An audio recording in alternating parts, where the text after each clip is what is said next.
Hello student, आज मैं series of solution and explanation of last 5 years previous year questions paper, जो कि old questions paper है ICAR AIEE PG की plant biotechnology subject group की part 2 लेकर आई हूँ।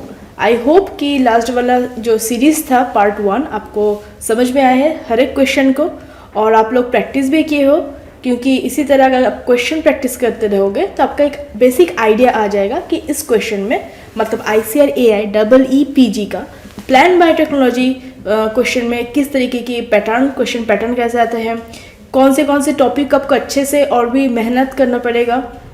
इसीलिए सीरीज़ में कंटिन्यू कर रही हूँ।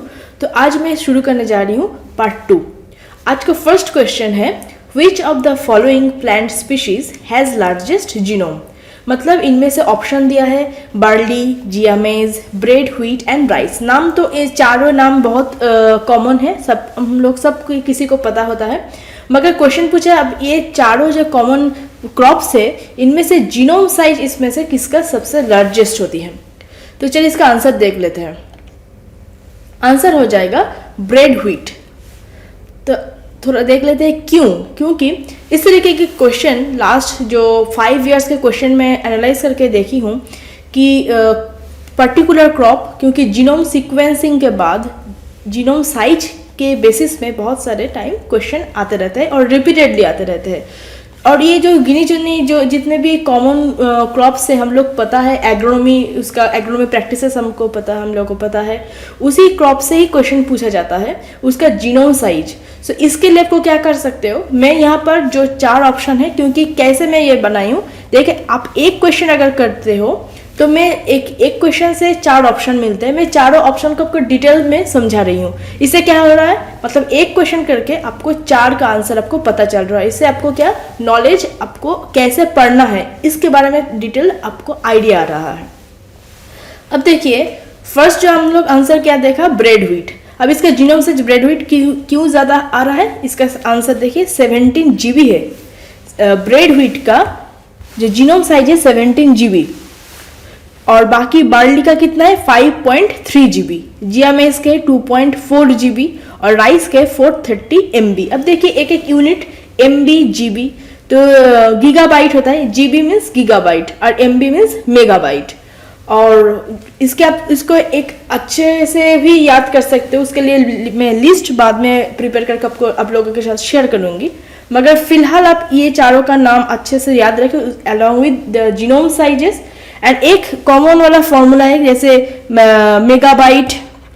जैसे आप सोचो कि ना कैसे आप इसको याद रखोगे, जैसे बाइट हो गया, अब इसके साथ जो मेगाबाइट का के भी होता है, मतलब आपको अगर ऑर्डर वाइज आपको आइडिया करना है कि कैसे आपको याद रहे। कभी कभी ऐसा हो जाता है ना कन्फ्यूजन कि गीगाबाइट बड़ा है या MB बड़ा है या बाइट किलोबाइट बड़ा। तो सबसे पहला आता है गीगाबाइट, जो क्वेश्चन में आता है। गीगाबाइट किससे बड़ा होता है, मेगाबाइट से, और मेगाबाइट किससे बड़ा होता है, किलोबाइट से, और किलोबाइट किससे बड़ा होता है, बाइट से। और इसका रिलेशनशिप कितना है, ये 10⁶, ये 10⁹, और ये हो जाए 10⁵। तो इसके हिसाब से रिलेशनशिप इसमें है। तो आप इंटर कन्वर्ट करके भी, आप यूनिट को चेंज करके भी आप याद रख सकते हो। जो भी करके मैं MB और GB में दिया हूँ, क्योंकि अदरवाइज MB में ये ज़्यादा जो न्यूमेरिक डिजिट वो ज़्यादा आ जाता, तो याद करने में दिक्कत आती है। तो आई होप ये फर्स्ट क्वेश्चन आपको समझ में आ रहा है। कौन से टॉपिक से, जीनोम साइज टॉपिक से। इसीलिए आपको क्या करना पड़ेगा, जितने भी कॉमन क्रॉप्स से आप एग्रोनॉमी या कोई भी समटाइम जो वेजिटेबल्स हम लोग फ्लोरिकल्चर ये सब में जो पढ़े हुए, या जिसका जीनोम सीक्वेंस ऑलरेडी डन है, ये सबका आपको जीनोम साइज क्या है आपको याद रखना पड़ेगा, स्मॉलेस्ट एंड लार्जेस्ट। चलिए नेक्स्ट क्वेश्चन देखते हैं। नेक्स्ट क्वेश्चन है, which of the following method is not an example of gene inactivation. Question को आप अच्छे से समझिए, मेथड पूछा गया, नॉट के बारे में पूछा गया। कभी कभी ये नॉट हम लोग अच्छे से देख, इसीलिए मैं नॉट को ना बोल्ड करके दिया हूं, जैसे आपको समझ आए कि क्वेश्चन में पूछा गया अबाउट नॉट, इनमें से कौन से जीन इनएक्टिवेशन का प्रोसीड्यूर नहीं है। जैसे मेथड में आ रहा है RNAi, genome editing, DNA tagging, और लास्ट वाला ऑप्शन है एक्सप्रेशन अंडर स्ट्रॉन्ग प्रोमोटर। तो मुझे लगता है कि आप किसी ये चारों ऑप्शन आपको पता नहीं है, तो इसके मैं एकदम बेसिक से मैं आपको इंट्रोड्यूस करने वाली हूँ। RNAi क्या है, जीनोम एडिटिंग क्या है, उसके बाद हम लोग इसका आंसर देखेंगे। तो देखिए, पहले हम लोग पढ़ते हैं जीनोम एडिटिंग क्या है। जीनोम एडिटिंग और जीन एडिटिंग, इसका और एक नाम भी होता है। अब क्वेश्चन में अगर जीन एडिटिंग आए, जीनोम एडिटिंग है, सेम मेथड है। तो ये क्या है? It is a group of technologies which allow genetic material to be added, removed or altered at particular location in the genome। मतलब जीनोम में कोई ऑर्गेनिज्म है, उसका जीनोम में क्या कर रहे हैं, कोई भी पर्टिकुलर ऑल्टरेशन या चेंजेस या मॉडिफिकेशन आप कर रहे हो, इसलिए आप क्या कर रहे हो, अलग से कोई जेनेटिक मटेरियल आप ऐड कर रहे हो या रिमूव कर रहे हो उसी जीनोम से, या आप ऑल्टरेशन कर रहे हो मगर एक पर्टिकुलर लोकेशन, ऐसे नहीं रैंडमली आप कर रहे हो, आपको पास पहले से इसको पता है कि इसका लोकेशन कहाँ है, जीनोम मतलब कौन सी क्रोमोसोम में ये लोकेटेड है, तब जाके आप इसको मॉडिफाई करोगे। ये हो गया जीनोम एडिटिंग। जीनोम एडिटिंग जो mostly use genome editing methods है, क्योंकि ये तो ग्रुप ऑफ टेक्नोलॉजी से मोस्टली यूज होता है। क्रिस्पर, इसका नाम तो आप सुने ही होंगे, क्रिस्पर, टैलेन एंड ZFN। तो इसके बारे में डिटेल्स अभी तो जरूरत नहीं है, क्योंकि हम लोग अब क्वेश्चन सीरीज कर रहे हैं। जब मैं टॉपिक वाइज करूंगी, क्लास लूंगी, तब हम लोग इसके ऊपर डिटेल में डिस्कस करने वाले हैं। जैसे क्रिस्पर क्या है, उसका फुल फॉर्म जो इंपॉर्टेंट आ सकता है ना आंसर, इसके लिए मैं ये बना रही हूँ PPT, उसी हिसाब से बनाई हूँ। जैसे क्रिस्पर आप कुछ भी आपको पता हो या ना हो, मगर क्रिस्पर का फुल फॉर्म आपको याद करना ही पड़ेगा। इसका लिख के भी रख लो, कहीं भी आप लिख लो, आप उसको ऐसे जगह लिख के रखो जैसे आपको याद रहे, बार बार आप देख सकते हो।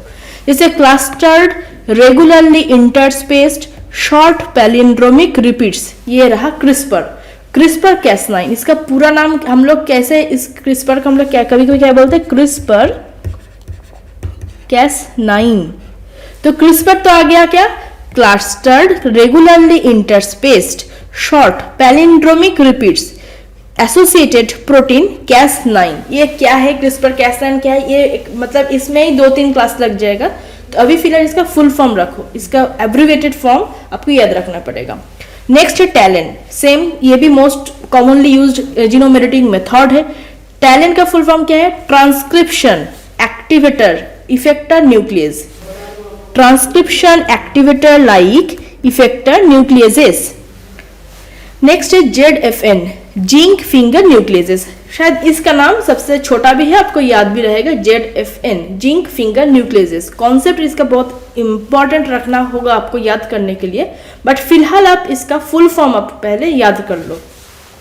अब यहाँ पर एक मैं छोटा सा डायग्राम यहाँ पर मैं दिया हूँ, देखिए कन्वेंशनल ब्रीडिंग, जेनेटिक इंजीनियरिंग और जीनोम एडिटिंग में डिस्टिंग्विशिंग फैक्टर्स क्या है। कन्वेंशनल ब्रीडिंग में क्या है, एक डोनर वैरायटी है, एक रिसिपिएंट वैरायटी है। अब उनमें से जो क्रॉसिंग होगा, जिसमें टाइम भी लगता है बहुत, तो उनमें से एक नया वैरायटी होगा जो इसके कैरेक्टरिस्टिक्स या ट्रेस आप चाहते हो, उसके हिसाब से कन्वेंशनल ब्रीडिंग जो होता है वो टाइम कंज्यूमिंग है। जेनेटिक इंजीनियरिंग में क्या हो रहा है कि जो डोनर वैरायटी है, मतलब जो डिजीज रेजिस्टेंस है, उससे पर्टिकुलर कोई एक जीन जो इस डिजीज रेजिस्टेंट एक कैरेक्टर ट्रेट को शो कर रहा है, उस जीन को आप पहले आइसोलेट करोगे, फिर जो रेसिपिएंट वैरायटी है उसमें आप इसको इंसर्ट करोगे, फिर जाके जैसे आप देखो जीन ऑफ इंटरेस्ट, ये जीन हम लोग इंटरेस्टेड इस जीन को लेकर जो कि डिजीज रेजिस्टेंस शो कर रहा है। फिर हम लोग इसी करके इस तरीके से जीन दूसरे जो रेसिपिएंट वैरायटी है उसमें हम लोग क्या कर रहे हैं, इंसर्ट करने के बाद, इंसर्शन के बाद प्रोडक्ट क्या आ रहा है, नया एक वैरायटी, न्यू वैरायटी, जिसमें क्या होगा कि डिजायर्ड जीन रहेगा, only the desired gene is transfer to the location in the recipient genome. और ऐसे करके क्या हो रहा है, डिजीज रेजिस्टेंस भी इंक्रीज हो रहा है, उसके साथ इल्ड भी इंक्रीज हो रहा है, क्योंकि क्या है, एक वैरायटी जैसे डोनर उसमें डिजीज रेजिस्टेंट कैरेक्टरिस्टिक ज्यादा है मगर इल्ड कम होता है, और जो रेसिपिएंट वैरायटी है उसमें क्या है, हम लोग कैसे स्क्रीनिंग कर रहे हैं, उसमें क्या देख रहे हैं कि डिजीज रेजिस्टेंस भले ही कम हो मगर यील्ड इसका सही, क्योंकि हम लोग को तो जो प्रोडक्ट हमको बनाने, जो न्यू वैरायटी है, फर्स्ट एंड फॉरमोस्ट हम ऑब्जेक्टिव या पर्पस सेम है कि यील्ड हाईएस्ट रहे, इससे ही एग्रोनॉमिक जो यील्ड, ये इकोनॉमिक यील्ड उसका हाईएस्ट है। ये हम लोगों का पर्पस होता है, जो भी करके जो भी डिजीज रेजिस्टेंस हो या एबायोटिक स्ट्रेस रेजिस्टेंस हो, इसके लिए। इसी तरह हम लोग जेनेटिक इंजीनियरिंग कर रहे हैं। अब जीनोम एडिटिंग क्या है, यहाँ पे ससेप्टेबल वैरायटी है जिसमें यील्ड तो बड़ा है मगर डिजीज रेजिस्टेंस बहुत ही कम है। उसमें क्या कर रहे हैं हम लोग, ससेप्टेबिलिटी जीन जिसको है उसको मॉडिफाई कर रहे हैं। Susceptible gene disrupted using the genome editing, मतलब जो जीन ससेप्टेबिलिटी के लिए रिस्पॉन्सिबल है क्रॉप में, जिस जीन के लिए वो क्रॉप पर्टिकुलर कोई डिजीज ससेप्टेबल है, क्या काम लोग कर रहे हैं, उस जीन को ही हम लोग एडिट कर रहे हैं। एडिट मतलब ऐड भी कर सकते हैं, कोई न्यूक्लियोटाइड और बेस हम लोग रिमूव भी कर सकते हैं, ऑल्टर्ड भी कर सकते हैं पर्टिकुलर लोकेशन। बहुत ही प्रिसाइज ये मॉडिफाइंग टेक्नोलॉजी है। इसमें क्या आप ये पे देखो, जो जीन यहाँ पर ससेप्टेबिलिटी शो कर रहा था वो जीन क्या हो गया, ब्लॉक्ड हो गया। इसी के तरह जो न्यू वैरायटी आएगा उसमें क्या होगा, having disrupted disease susceptibility gene, इससे क्या होगा, डिजीज रेजिस्टेंस इंक्रीज होगा, वो वाला ट्रेट इंक्रीज हो जाएगा। तो ये रहा जीनोम एडिटिंग का बेसिक डिफरेंस है ये। अब हम लोग डिस्कस करेंगे जो फर्स्ट वाला। अब हम लोग देखते हैं कि इसका आंसर क्या होने वाला था। आरएनए, तो आरएनए इंटरफेरेंस है, उसके बारे में हम लोग देखेंगे। फिर है आरएनए इंटरफेरेंस के बारे में थोड़ा पढ़ लेते हैं। आरएनए इंटरफेरेंस क्या है, आरएनए आई या आरएनए इंटरफेरेंस, ये एक तरीके की रेगुलेटरी मैकेनिज्म है। Regulatory mechanism of most eukaryotic cells में ये जो रेगुलेटरी मैकेनिज्म होती है ये आरएनए आई होती है। और ये मैकेनिज्म में कौन सी कंपोनेंट इंपॉर्टेंट है, जो कि एक small double stranded RNA molecule के यूज करता है as trigger to direct the homology dependent control of gene activity. तो ये होमोलॉजी आप छोड़ दो अभी के लिए, फिलहाल बस ये याद रखो कि जो कंट्रोल, जो जीन एक्टिविटी शो होता है आरएनए इंटरफेरेंस से, क्या हो रहा है, कोई भी एक्सप्रेशन हम लोग उसको सप्रेस कर रहे हैं, उसके एक्सप्रेशन लेवल हम लोग रिप्रेस कर रहे हैं। तो ये जिस मॉलिक्यूल के या कंपोनेंट के थ्रू हम लोग कर रहे हैं वो टारगेटेड, मतलब कौन सी किसको यूज करके हम लोग कर रहे हैं जीन की एक्टिविटी, वो हम लोग कर रहे हैं स्मॉल डबल स्ट्रैंडेड आरएनए से। और ये जो पर्टिकुलर उसका नाम भी दिया गया है, जो स्मॉल डबल स्ट्रैंडेड आरएनए है जिसका 21 to 22 बेस पेयर लॉन्ग होता है, क्योंकि बहुत बार क्वेश्चन ये पूछा गया कि डायरेक्टली कि एसआई आरएनए क्या, small interfering RNA. Small interfering RNA में फिर क्या है, small interfering RNA first of all किस में पार्टिसिपेट करते हैं, आरएनए आई में स्मॉल इंटरफेरिंग आरएनए पार्टिसिपेट करते हैं। स्मॉल इंटरफेयर आरएनए है क्या, ये एक डबल स्ट्रैंडेड आरएनए है जो कि स्मॉल क्यों, इसका बेस पेयर कितना है, 21 to 22 बेस पेयर। एकदम सही से आपको याद रखना पड़ेगा, 20 to 22, 20 to 22 या 23 ऐसा नहीं होगा, बस 21 से 22 बेस पेयर रहेगा। और आईसीआर वाले हर एक क्वेश्चन में बहुत ही मतलब जो डेटा है उसको ही स्ट्रेट फॉरवर्ड क्वेश्चन में पूछा जाता है। तो आपका इधर उधर का कोई ऑप्शन हो, क्योंकि ऑप्शन में आ सकता है 20 to 21, 21 to 22, 22.5 ऐसे भी आ सकते हैं। तो आपको इसी बारे में देखना पड़ेगा, ध्यान रखना पड़ेगा कि लॉन्ग डिस्टेंस जो डबल स्टैंडर्ड आरएनए होते हैं जो कि स्मॉल, उसका बेस पेयर साइज कितना होता है, लेंथ कितना होता है, 21 to 22 बेस पेयर। अब इसमें कुछ कैरेक्टरिस्टिक्स है एसआईआरएनए के। क्या कैरेक्टरिस्टिक्स है, इसमें 2 न्यूक्लियोटाइड 3 प्राइम ओवरहैंग्स रहता है। 3 प्राइम ओवरहैंग जब हम लोग रिकॉम्बिनेंट डीएनए टेक्नोलॉजी के बारे में पढ़ेंगे उस वाला टॉपिक में, उसमें हम लोग ये सब देखेंगे 3 प्राइम ओवरहैंग क्या है, 5 प्राइम ओवरहैंग क्या है। तो उसमें क्या 2 न्यूक्लियोटाइड 3 प्राइम ओवरहैंग प्रेजेंट होती है। ये भी एक और एक टाइप का कैरेक्टरिस्टिक्स है, किसका है, एसआईआरएनए के। And this particular characteristic allow them to be recognized by the enzymatic machinery of the RNAi, which eventually leads to homology dependent degradation। क्या मैं बोल रही थी, कोई भी ट्रांसक्रिप्शन, कोई भी एक्सप्रेशन हो, उसका एक्सप्रेशन लेवल को डिग्रेड करते हैं या सप्रेस कर देते या रिप्रेस कर देते, मतलब डिग्रेडेशन होता है। जो टारगेटेड एमआरएनए से तो कोई भी प्रोटीन बनेगा ना, प्रोटीन वही है जीन प्रोडक्ट प्रोटीन, उसका एक ट्रांसक्रिप्शन से होगा, इसीलिए टारगेटेड एमआरएनए को टारगेट करते हैं और उसको जो एक्सप्रेशन लेवल इसका ट्रांसक्रिप्शन को ब्लॉक कर देते हैं। और इसके लिए हम लोग जो टेक्नोलॉजी यूज करते हैं उसका नाम पड़ा है आरएनएआई। तो आरएनएआई हो गया हम लोग को डिटेल्स में। जीनोम एडिटिंग हम लोग सीख लिए। नेक्स्ट जो ऑप्शन था, क्या ऑप्शन था, इसके मतलब आरएनए पढ़ लिए, जीनोम एडिटिंग पढ़ लिए, ओवरऑल एक आइडिया तो आ गया ना बच्चों। तो नेक्स्ट जो थर्ड ऑप्शन क्या था, T DNA tagging. T DNA tagging था, आप लोग शायद पढ़े हो, एग्रोबैक्टीरियम मीडिएटेड जो जीन ट्रांसफर होता है उसमें जो टी डीएनए, एग्रोबैक्टीरियम एक सॉइल बैक्टीरिया है जो होस्ट प्लांट में जो जब ट्रांसफर होता है उस टी डीएनए को टैगिंग की जरूरत होती है, जो कि पर्टिकुलरली मतलब जो बैक्टीरिया से होस्ट प्लांट में जा पाए, इसीलिए टी डीएनए। बाद में मैं बोलूंगी कौन सी कंपोनेंट है, मतलब बहुत टाइम उसमें खा जाएगी। तो फिलहाल जो टैगिंग होता है टी डीएनए को, उसको टी डीएनए टैगिंग। तो टी डीएनए टैगिंग क्यों होता है, क्योंकि वो टी डीएनए बैक्टीरिया से होस्ट प्लांट पे जाके जो पर्टिकुलर कैरेक्टरिस्टिक्स या ट्रेट के लिए हम लोग भेज रहे थे वो शो कर सकते हैं, उसके एम्पलीफाई कर सकते हैं उसको एक्सप्रेशन को। तो इसके मतलब आरएनएआई और जो जीन एडिटिंग, टीआरएनए, ये टी डीएनए टैगिंग, ये तीनों ही क्या हो रहा है, कोई भी जीन इनएक्टिवेशन को कर भी सकता है। अब पूछ रहा है मतलब इसको ऑल्टर कर रहा है, जीन इनएक्टिवेशन भी हो सकता है, एक्टिवेशन हो सकता है। Maximum time activation as a positive method ही यूज किया जाता है, मगर कंप्लीटली मतलब कोई भी इनमें से कौन सी मेथड है जिसमें जीन इनएक्टिवेशन हो ही नहीं सकता, तो इसके लिए कौन से होगा, expression under the strong promoter. अब हम लोग नया एक टर्म सीखे, प्रोमोटर क्या है। तो बायोलॉजी में प्रोमोटर, ये जो आप बेसिक जो न्यूज़पेपर या किसी में जो सुनते हैं वो वाला प्रोमोटर ये नहीं है, जो रियल एस्टेट का बिजनेस करने वाला वो प्रोमोटर नहीं, ये अलग वाला प्रोमोटर है। ये प्रोमोटर क्या है, promoter is a gene segment, मतलब जीन मतलब डीएनए, तो उनमें से पर्टिकुलर कोई एक सेगमेंट होगा that serve as initiation site where RNA polymerase. RNA polymerase क्या करते हैं, ट्रांसक्रिप्शन में जो मेन रिस्पॉन्सिबल एंजाइम होता है आरएनए पॉलीमरेज।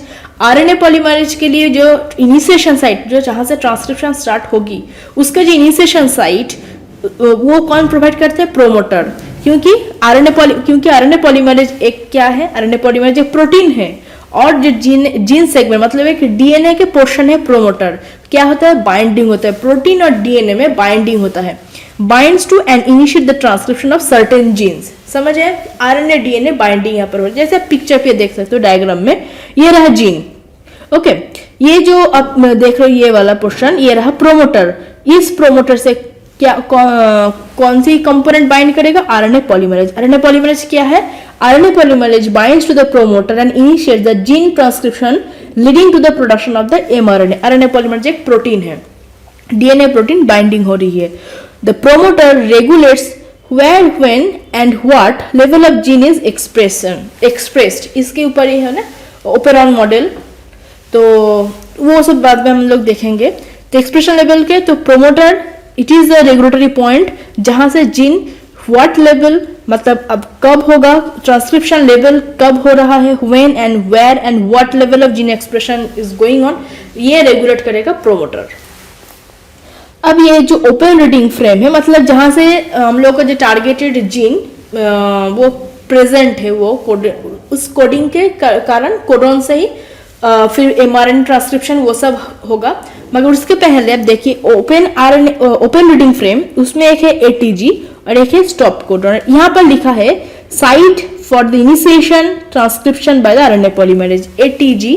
जो यहाँ पर जीन में है तो एटीजी, एमआरएनए होगा तो एयूजी। तो इसके लिए जो एटीजी ये एज ए इनिशिएशन साइट ऐसा होता है ओपन रीडिंग फ्रेम की, और जो स्टॉप मतलब वहां पर स्टॉप हो जाता है बेसिक एज ए सिग्नल। ये स्टॉप जैसे होता है ना, कभी कभी रोड में आप जब जाते हैं तो वहां पर स्टॉप इस तरीके की साइन दिया जाता है कि यहाँ पर आप नहीं जा सकते हो, डेंजर है, इस तरीके की वहां पर भी साइन होता है स्टॉप। स्टॉप में क्या है, स्टॉप कोडन रहेगा, site for the termination of the transcription. मगर ट्रांसक्रिप्शन कब और कितना लेवल में होगा और कहाँ होगी, इस तरीके की जो जीन एक्सप्रेशन, जैसे कोई, जैसे मैं कल वाला जो लास्ट वाला मैं डिस्कस कर रही थी उसमें एक क्वेश्चन आया था, तो उसमें मैं बोल रही थी कि गोल्डन राइस में क्या था, गोल्डन राइस के जो पर्टिकुलर जीन सब वो सब ग्रेन में एक्सप्रेशन होता था, बस ग्रेन टिश्यूज में, बाकी होल प्लांट में नहीं। इस तरीके की जो जीन एक्सप्रेशन कहाँ होएगा ये भी प्रोमोटर रेगुलेट करता है। तीन में से हम लोग का सही आंसर क्या हो जाएगा, expression under the strong promoter. ये जो मेथड है कभी भी जीन इनएक्टिवेशन का मेथड तो हो ही नहीं सकता, ये पर्टिकुलरली जीन एक्सप्रेशन को ही शो करता है। चलिए नेक्स्ट क्वेश्चन में जाते हैं। अच्छा, और एक इम्पॉर्टेंट था प्रोमोटर, जो हम लोग तो पहले हुआ क्या लिखा था, स्ट्रॉन्ग प्रोमोटर, अब इसमें भी एक ट्विस्ट है, प्रोमोटर में दो भाग है, जो कितने लेवल में वो एफिशिएंसी या कितने लेवल में ट्रांसक्रिप्शन को रेगुलेट कर रहा है। तो स्ट्रॉन्ग, आप इसका याद नाम से एक आइडिया लगा सकते हो। स्ट्रॉन्ग मतलब ये जो ट्रांसक्रिप्शन कराएगी, रेगुलेट करेगी, हायर अमाउंट में कराएगी, और जो वीक प्रोमोटर मतलब इनएफिशिएंट होगा। तो उसी हिसाब से डिफाइन किया गया है, strong promoters those sustain higher rate of transcription of products required in large amount by cell. अब ये प्रोमोटर्स उस तरीके की जिन प्रोडक्ट को ही उसका ट्रांसक्रिप्शन ही रेगुलेट करते हैं जिसका सेल में लार्ज अमाउंट में जरूरत होती है, और इस तरीके का एग्जाम हो जाता है RECA या REC A या रिकॉम्बिनेंट A। वीक प्रोमोटर्स क्या है, वो रिलेटिवली इनएफिशिएंट होता है। किसके इनएफिशिएंट है, किससे रिलेटिवली इनएफिशिएंट है, स्ट्रॉन्ग प्रोमोटर्स से। वीक प्रोमोटर्स क्या, participate in the transcription of gene products. अब देखिए रिलेटिवली इनएफिशिएंट है मतलब ये मतलब एक सिंपल चीज है कि अब ये उस तरीके की प्रोडक्ट को ट्रांसक्राइब करेगा जो कि सेल में एज यूजुअल स्मॉल क्वांटिटी में जरूरत होती है। तो ये होता है वीक प्रोमोटर्स। तो ये जो पूरा सिस्टम होता है, ओवरऑल सिस्टम सबसे सोफिस्टिकेटेड सिस्टम होता है। और इस तरह के वीक प्रोमोटर के एग्जाम्पल आ गया ARA B मतलब एराबिनोज BAD। इस तरीके जो प्रोमोटर है वो वीक प्रोमोटर। इसका मतलब स्ट्रॉन्ग प्रोमोटर के भी एग्जांपल आ गया REC A, इसको याद रखना पड़ेगा। वीक प्रोमोटर के भी एग्जांपल क्या है, RDBT। जैसे आप यहाँ पर देख सकते हो स्ट्रॉन्ग और वीक प्रोमोटर, जहां पर ये स्ट्रॉन्ग प्रोमोटर है जिनमें ये प्रेजेंट है स्ट्रॉन्ग प्रोमोटर, ट्रांसक्रिप्शन किया गया। अब देखिए कितने सारे mRNA हो रहा है, न्यूमेरस ट्रांसक्रिप्ट हो रहा है। फिर mRNA से प्रोटीन होगा जो कि ट्रांसलेशन बोला जाता है उस मेथड को या स्टेप को। अब देखिए न्यूमेरस प्रोटीन मॉलिक्यूल्स हो रहा है, ये किसके कारण होता है, स्ट्रॉन्ग प्रोमोटर इसका रेगुलेट कर रहा है इफेक्टिवली। और वाइल ये जो वीक प्रोमोटर है, ये जीन में लोकेटेड है वीक प्रोमोटर, और जो ट्रांसक्रिप्शन में क्या है, रिलेटिवली लो ट्रांसक्रिप्ट। अगर ट्रांसक्रिप्ट से mRNA से प्रोटीन होगा, अगर mRNA ट्रांसक्रिप्ट अगर कम है तो मतलब तो बाकी जो प्रोडक्ट होगा वो भी कम होगा, उसका क्वालिटी कम होगा या नंबर में कम होगा। तो लो नंबर ऑफ प्रोटीन मॉलिक्यूल्स होता है भाया ट्रांसलेशन। तो आई होप इतना तक आपको समझ आया ओवरऑल क्या प्रोमोटर्स क्या है, प्रोमोटर स्ट्रॉन्ग प्रोमोटर्स क्या, वीक प्रोमोटर्स का उसका एग्जाम्पल क्या है, क्या क्या जीनोम एडिटिंग मेथड्स है, उसमें मोस्ट कॉमनली यूज्ड क्या है, genome editing, genetic engineering, conventional breeding में डिफरेंस क्या है, RNAi इंटरफेरेंस या RNA इंटरफेरेंस क्या है।